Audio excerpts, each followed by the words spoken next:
دا د سرحدي ضلع کلاب الله صدر مقام ځنګل پیر علیزی دی چې پر پاک افغان پوله ته نږدې پروت دی.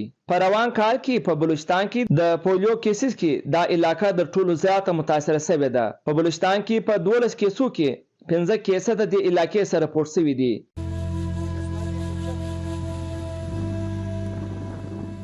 دا علاقې د پولیو په کیسو کې زیاتوالی ډیر وجوهات دي.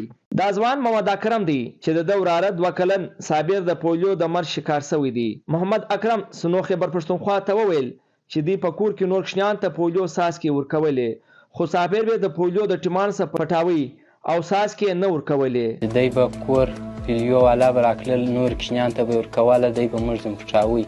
چې اوس خوارکی دی دا رقم معذوره سو، پر پښه نسي ولاړېدی، نور کشنیان برابر دي. باید چې موږ وده ته ورکړی وی دی هم دا رقم برابر شوی. باید زه د عوام ته خواست کوم چې د چا کلي و د چا علاقې له چې پولیو والا ورسي نو دوی د خپلو کشنیانو ته پولیو ورکوي. باید چې اوس به د دوی کشنیان هم دا رقم نه وی او کشنیان به هم برابر. د ځنګل پیر علیزی یو بل اوسېدونکی نیک محمد زوی 1 کلن حکمت الله هم د پولیو د مرګ شکار دی. نیک محمد وایي چې د زوی ناجوړي د او د خاندان لپاره ډیره تکلیف جنه ده. زما نور 4 کشنیان دي، هغه چې جسم دي، دا یو کشنی چې دی دا د پښې خالد ورته وایي چې دا د واکسین دغه د نورو سمون دغه خواهش دی چې خپل واکسین دې ورکوي، پر ټیم دې ورکوي، دا چې دی ښه شی دی. هر یو خپل کوشش کوي خپل کشنی ورته راباسي واکسین کوي، دا خو تاوان نه کوي. نو د تاوان شی نه دی که تاوان شی وي خو بیا باید ګرده خلک بیا تاواني کړي ولی تر اوسه تاوان نه دی کړی. ټول د زموږ دا خواست دی چې خپل واکسین ورکوي په خپل ټیم.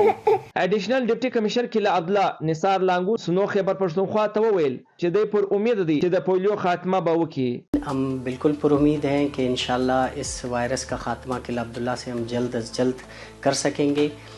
इसकी वजह ये कि हमने पोलियो की टीम्स को बखूबी ट्रेन किया है और इसके अलावा हम डिस्ट्रिक्ट एडमिनिस्ट्रेशन, सूबाई हुकूमत तमाम अपने जो लिमिटेड रिसोर्सेज हैं उनको बरूकार ला रहे हैं और हमने मोटिवेट किया है टीम्स को.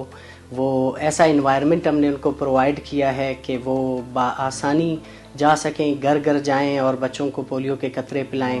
د پولیو ایمرجنسي سنټر بلوچستان وایي چې یوازې پاکستان او افغانستان په دنیا کې داسې مملکتونه دي چې چیرې اوس هم پولیو وایرس شته. د کیمرا ټیم سره اختر ګل فام، سنو خبر پښتونخوا، چمن.